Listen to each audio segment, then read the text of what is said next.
எல்லோருக்கும் வணக்கம். என் லைஃப்பில் இந்த மாதிரி ஒரு பெயின்ஃபுல்லான ஒரு சுச்சுவேஷனை நான் ஃபேஸ் பண்ணதே கிடையாது. மனசு முழுக்க வலி மட்டும்தான்.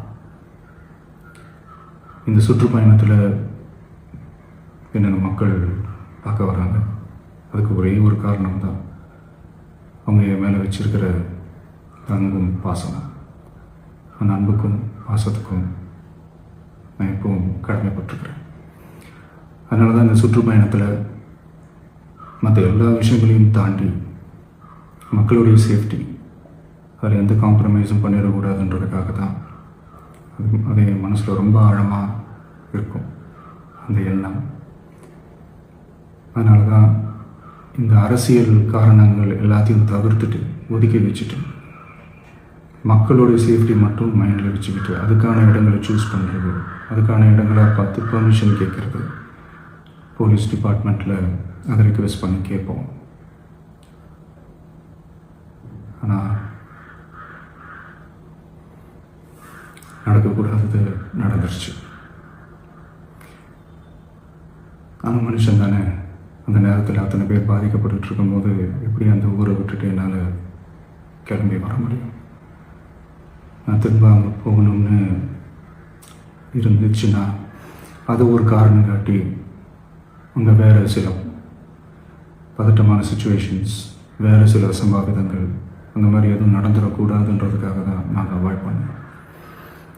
இந்த நேரத்தில் சொந்தங்களை இழந்து தவிக்கிற அத்தனை குடும்பங்களுக்கும் என்னுடைய ஆழ்ந்த இரங்கலை தெரிவிச்சுக்கிறேன். எனக்கு தெரியும், என்ன சொன்னாலும் இது ஈடையாகாதுன்னு எனக்கு தெரியும். ஹாஸ்பிட்டலில் ட்ரீட் பண்ணிகிட்ருக்கிற எல்லாருமே சீக்கிரமாக க்யூர் ஆகி வரணுன்றது இந்த நேரத்தில் நான் வேண்டிக்கிறேன். கூடிய சீக்கிரமே உங்கள் எல்லாரையும் நான் சந்திக்கிறேன். இந்த நேரத்தில் எங்களுடைய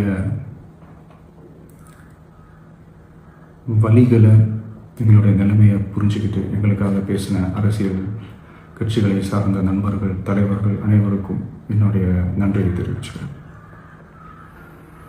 கிட்டத்தட்ட ஒரு 5 மாவட்டத்துக்கு பிரச்சாரத்துக்கு போனோம். இந்த மாதிரி எதுவுமே நடக்கல. ஆனால் கரூரில் மட்டும் ஏன் எப்படி நடக்குது? மக்களுக்கு எல்லா உண்மையும் தெரியும். மக்கள் எல்லாத்தையும் பார்த்துக்கிட்டு இருக்கிறாங்க. கரூரை சேர்ந்த அந்த மக்கள் அந்த உண்மையெல்லாம் வெளியில் சொல்லும்போது எனக்கு கடவுளே நேரில் வந்து இறங்கி அந்த உண்மைகள்லாம் சொல்கிற மாதிரி எனக்கு தோணுச்சு. சீக்கிரமே எல்லா உண்மைகளும் வெளியில் வரும்.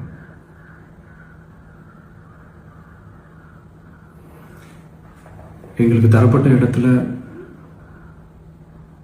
நாங்கள் போய் அந்த ஸ்பாட்டில் நின்று நாங்கள் பேசிட்டோம். அதை தாண்டி எந்த தவறும் எங்கள் சைடில் நாங்கள் எதுவும் செய்யலை. பட் இருந்தாலும் எங்கள் கட்சியை சேர்ந்த நிர்வாகிகள், தோழர்கள் மேலே எஃப்ஐஆர், அது மட்டும் இல்லை சோஷியல் மீடியாவை சேர்ந்த நண்பர்கள், தோழர்கள், அவங்க மேலே எஃப்ஐஆர்லாம் போட்டு இப்போ பிடிச்சிக்கிட்டு இருக்கிறாங்க. சிஎம் சார், உங்களுக்கு ஏதாவது இந்த பழி வாங்கணும் அப்படின்ற எண்ணம் ஏதாவது இருந்துச்சுன்னா என்ன வேணாலும் பண்ணுங்க. அவங்க மேலே கை வைக்காதீங்க. நான் ஒன்று வீட்டில் இருப்பேன், இல்லை நான் ஆஃபீஸில் இருப்பேன். என்ன வேணாலும் செய்யுங்க. நண்பர்களே, தோழர்களே, நம்மளுடைய அரசியல் பயணம் இன்னும் ஸ்ட்ராங்காக, இன்னும் தைரியத்தோட கண்டினியூ ஆகும்.